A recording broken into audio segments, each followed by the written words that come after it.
আপনার ভালো দেখতে পারেন এরকম বহু লোক আছে না?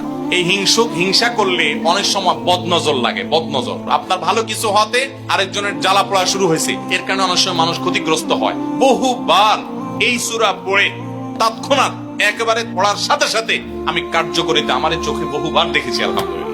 নবী সাল্লাল্লাহু আলাইহি ওয়াসাল্লাম এক সাহাবীকে বলেছেন, তুমি কি জানো আজকে রাতে যে দুইটা সূরা আমার প্রতি নাজিল হয়েছে, যে আয়াতগুলো নাজিল হয়েছে, এইরকম আয়াত কোরআনে আরেকটা নাজিল হয় নাই। আমার বাসা বাচ্চার কোনো অসুবিধা হলে মাঝে মধ্যে আমার মিসেস বলতেন যে একটু দোয়া পড়ে খু দাও তো। আমি আমার মিসেসকে সাথে সাথে বলি, কেন, তুমি দিলে কি সমস্যা? অনেক সময় বাচ্চাকে নিয়ে আসেন, হুজুর একটু তাকে দোয়া পড়ে ফু দিয়ে দেন, একটু পানি পড়ে দেন। আমরা কি দোয়া পড়ি আজকে সেটা আমি আপনাদের সামনে ফ্ল্যাশ করে দিলাম, জানিয়ে দিলাম। আপনার যদি কোনো বিপদ হয়, আজকে অনেক ভাই প্রশ্নে লিখেছেন, অনেক সময় মানুষ বলে, ভাই আমার বাচ্চাটার এই সমস্যা, আমার ওই ওয়াইফের এই সমস্যা, আমার স্বামীর এই সমস্যা, আমার এই সমস্যা, আমরা আল্লাহর কাছে আশ্রয় চাইতে জানি না। আজকে শিখে যান, এই দুইটা সূরা নাজিল হওয়ার যে প্রেক্ষাপট, সেই ঘটনা শুনলে আমাদের ঈমান আরো বেড়ে যাবে ইনশাআল্লাহ। নবী সাল্লাল্লাহু আলাইহি ওয়াসাল্লাম একবার অসুস্থ হয়ে পড়েছেন এবং অসুস্থতাটা এত মারাত্মক ছিল যে আম্মা জান আয়েশা রাদিয়াল্লাহু তাআলা বলেছেন, অনেক কাজ তিনি করেন নাই অথচ তিনি বলতেন তিনি করেছেন, মানে তার মনে হতো তিনি করেছেন। আবার অনেক কাজ তিনি করেছেন তিনি ভুলে যেতেন, মানে এরকম একটা অবস্থা তার তৈরি হয়েছে যে স্বাভাবিক না অস্বাভাবিক, আমাদের অনেকের হয়। তখন নবী সাল্লাল্লাহু আলাইহি ওয়াসাল্লাম বিভিন্ন তখনকার যে চিকিৎসক ছিল তাদের সহযোগিতা নিয়েছেন, বিভিন্ন ট্রিটমেন্ট করেছেন, কিন্তু কোনোভাবে কোনো কাজ হচ্ছিল না। আল্লাহ রাব্বুল আলামিন তার নবী সাল্লাল্লাহু আলাইহি ওয়াসাল্লামের চিকিৎসার জন্য দুইজন ফেরেশতা পাঠিয়েছেন।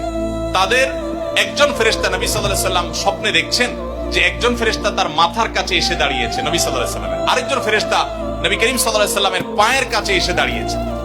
মাথার কাছে যে ফেরেশতা দাঁড়িয়েছে, ওই ফেরেশতা পায়ের কাছে থাকা ফেরেশতাকে জিজ্ঞাসা করছিলেন যে এই লোকটার কি হয়েছে, অর্থাৎ নবী সাল্লাল্লাহু আলাইহি ওয়াসাল্লামের কি হয়েছে। তখন পায়ের কাছে থাকা ফেরেশতা খুব মনোযোগ সহকারে শুনেন, পায়ের কাছে যে ফেরেশতা দাঁড়ায় ছিলেন উনি বলতেছেন, ওনাকে, অর্থাৎ আমাদের নবী সাল্লাল্লাহু আলাইহি ওয়াসাল্লামের কথা বলছেন, ওনাকে জাদু করেছে। পায়ের কাছে থাকা ফেরেশতা এটা বলার পর মাথার কাছে থাকা ফেরেশতা আবার জিজ্ঞাসা করলেন, কে জাদু করেছে?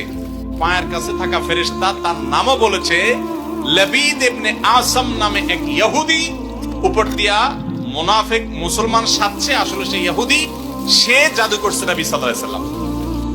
এটা বলার পর আবার মাথার কাছে ফেরেশতা জিজ্ঞাসা করলেন, জাদুটা কোথায় আছে, কিভাবে করেছে? তখন বলা হলো যে চুলে জাদু করেছে, জাদুর মন্ত্র পড়ে চুলে গিরা দিয়েছে, গিরা দিয়ে জাদু করেছে।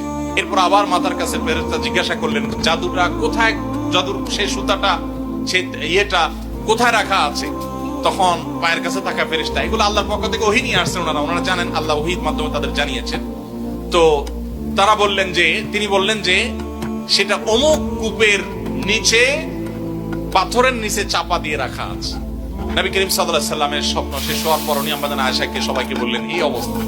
এরপর তিনি সেই সুতা তুলে আনলেন, সুতা তুলে এনে সেটা যখন ধ্বংস করলেন, গিরা খোলার ব্যবস্থা করলেন, সেই চুল, তখন দেখা গেল নবী সাল্লাল্লাহু আলাইহি ওয়াসাল্লামকে আল্লাহ তাআলা অলৌকিক ভাবে সাথে সাথে সুস্থ করে দিয়েছে।